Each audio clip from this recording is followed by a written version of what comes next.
Frank McCarron, Delancey Court. I just want to talk a minute, actually a couple minutes, and I apologize everyone because I know you're here for another reason. The last Board of Supervisors meeting in August, you approved the settlement agreement with the owner of the NAC Sports Training Center, and the solicitor presented a synopsis of the agreement. He said the owner under this agreement could operate the facility for event-style shows and sales, but not for gun shows. And the appearance of any guns at any show, be it an outdoor show or camping show, that type of show, which would not necessarily be a gun show, but still might have the presentation of guns, is limited to once per year. Well, I requested a copy of the actual agreement, and I reviewed it, and that is not what was drafted. And I'm not sure if it results from a misunderstanding of the law, or sometimes it's just overreach by lawyers. They all do good lawyering and try to get more for the parties than what was intended.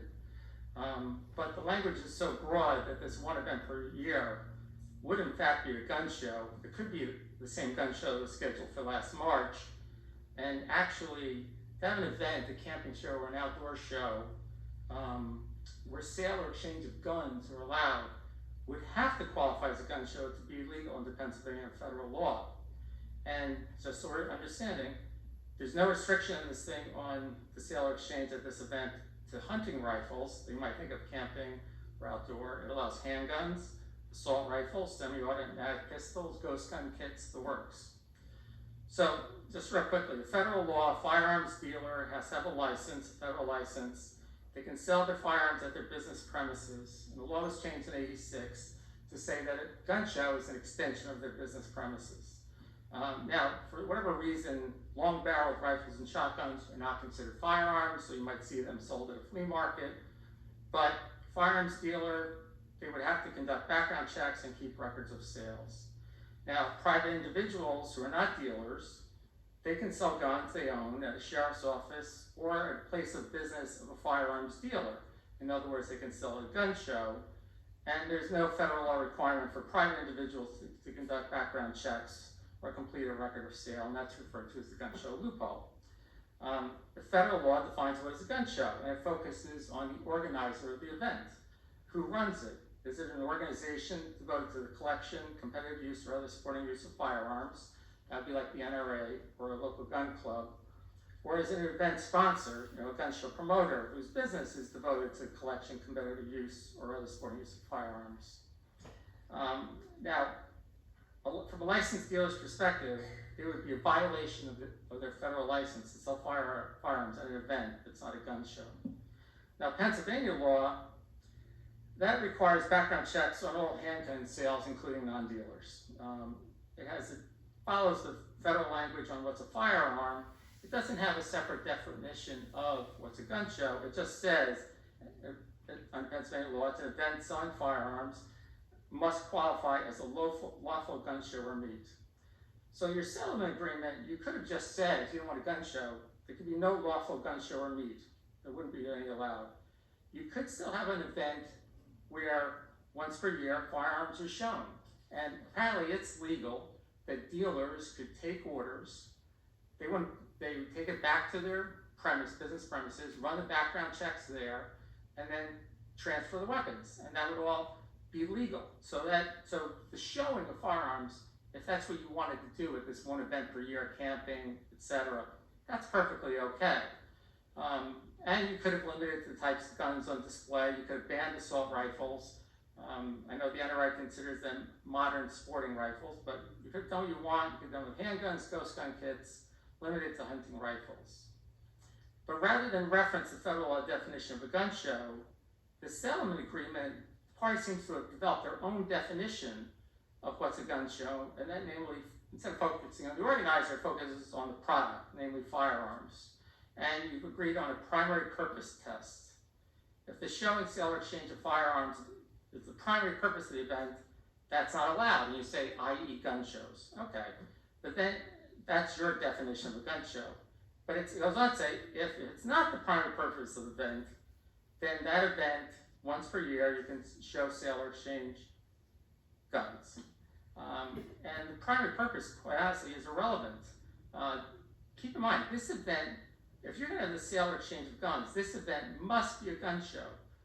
Because if it's not, the firearms dealer will lose their license. The event will be marketed to gun dealers as qualifying as a gun show. The organizer will register with the state police because they have to activate the background check system. The gun show dealers will be issued permits to bring the license, to bring their arms from the business premises into this building. And it'll be run by a gun group or a gun show promoter.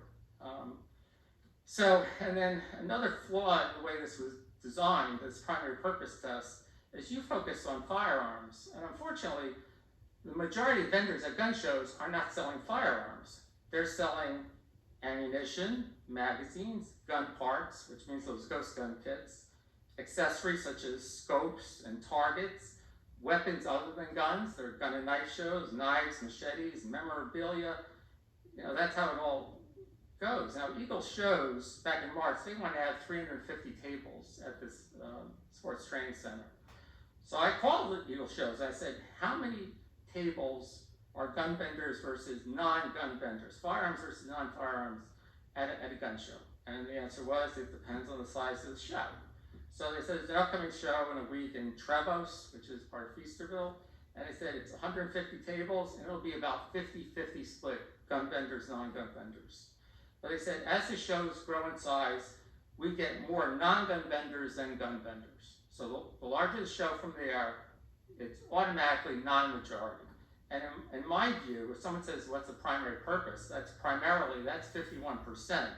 So if you're gonna define a gun show just based on the firearms, then that gun show in and of itself is not primarily selling firearms. And even if you were to change it to primary purpose definition to include ammunition, parts, and accessories, let's say, so therefore 175 of the tables or less had to do that, that's still large enough for Eagle shows to organize a gun show. So they said, okay, half the place would be camping equipment and fishing gear and knives, and the rest would be all guns. So that's really a problem here. So the bottom line is, call it what you want. This one event per year is still a gun show. It has to be a firearms dealer will lose their licenses. It requires a gun show sponsor, still be advertised to firearms dealers as a gun show, still advertised to attendees and trade listings of gun shows, and would still sell assault rifles, semi-auto pistols, and ghost gun kits, not just camping kind of things, not just hunting rifles. So if the parties really meant there would be no gun show, then you need to go back and fix this. So that's the bottom line. Now, I do want to talk about one other item, which is, so a friend of mine who's a member of the NAC had sent me some photos of this building. And if you look at the awning, which says NAC Sports Training Center, just down from it is another door, and it says Thrive. And what Thrive is, Thrive in Acton Academy, if you go online, it says that it's a private academic elementary school for grades 1 through 6. Okay, Thrive, Acton Academy, a licensed private academic school in Newtown, welcoming families with children grades 1 through 6. And I went to the Pennsylvania Department Board of Education website, and they list it as just that. It's a private academic school, grades 1 through 6. Its address, location address is 116 Pheasant Run, which is the address that is listed in this settlement agreement, 116 Pheasant Run. And just so we're all on the same page, some of you may not recall this, but in October of 2019, the Board of Supervisors, October 23rd, gave a conditional use application grant to allow this school to occupy part of this building. So in effect, I don't know why we're doing this. I don't know how it's even legal to have guns brought into the same building that there's an elementary school, private elementary school. But in general, I would say it's a bad idea. I mean, I would have hoped that somehow this would have come up and you would have said, look, as long as you're leasing space in the same building to an elementary school, and the parking lot that you're going to use for guns and people are going to go in and out with guns is the same parking lot, I would have said, don't do it. You have your permit once it's no longer an elementary school. Or at the minimum, I would have said, not during the school year. I would say, you're not going to run this during the school year.